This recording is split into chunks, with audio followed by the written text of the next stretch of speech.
La santé sur écoute, un podcast Futura avec Julie Kern. Bonjour, c'est Julie, chef de rubrique santé chez Futura.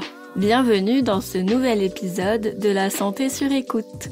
L'asthme est une maladie chronique respiratoire qui peut restreindre les capacités physiques des personnes concernées. Pourtant, de nombreux sportifs de haut niveau sont asthmatiques. Sans être un futur médaillé olympique, le sport peut être bénéfique pour le commun des asthmatiques. Mais comment le pratiquer en toute sécurité? On en parle dans cet épisode de La santé sur écoute. Quand on pense à l'asthme, on a tous en tête l'image d'un enfant qui est essoufflé et doit prendre sa ventoline après avoir couru. Pourtant, la pratique du sport est souvent recommandée chez les asthmatiques car elle peut les aider à soulager leurs symptômes, mais aussi à augmenter leur capacité respiratoire, c'est-à-dire le volume d'air maximum que les poumons peuvent contenir. Chez les asthmatiques, la capacité respiratoire est souvent plus faible que chez les autres, car leurs bronches se sont resserrées, limitant le passage de l'air. Chez presque tous les asthmatiques, la pratique du sport peut déclencher une crise, ce qu'on appelle l'asthme induit par le sport. Mais les médecins recommandent tout de même aux asthmatiques de se bouger. En théorie, aucune activité physique n'est interdite aux asthmatiques, à l'exception de la plongée sous-marine pour laquelle respirer correctement est vital. En pratique, quelques ajustements sont tout de même nécessaires.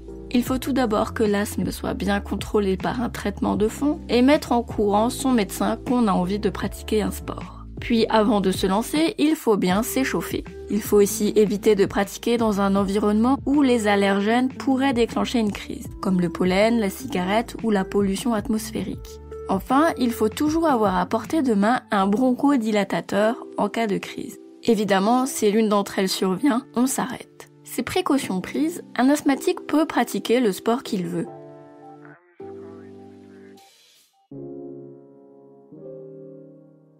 La natation, la danse, la course à pied, l'aviron, le yoga, le vélo sont certains des sports les plus recommandés pour les asthmatiques. D'autres nécessitent des précautions supplémentaires, comme les sports d'hiver, puisque l'air froid et sec peut déclencher des crises, tout comme l'eau trop chlorée à la piscine ou les particules fines dégagées par la glace lors de la pratique du patinage artistique ou du hockey. Ce qui explique pourquoi tant de sportifs professionnels dans ces disciplines sont asthmatiques. L'asthme ne doit pas être un frein à la pratique sportive, car une fois que la sédentarité s'installe, les capacités physiques diminuent et il est plus difficile de reprendre le sport, surtout avec une maladie chronique telle que l'asthme. Bouger en fonction de ses capacités, c'est le meilleur moyen de garder sa santé sur écoute.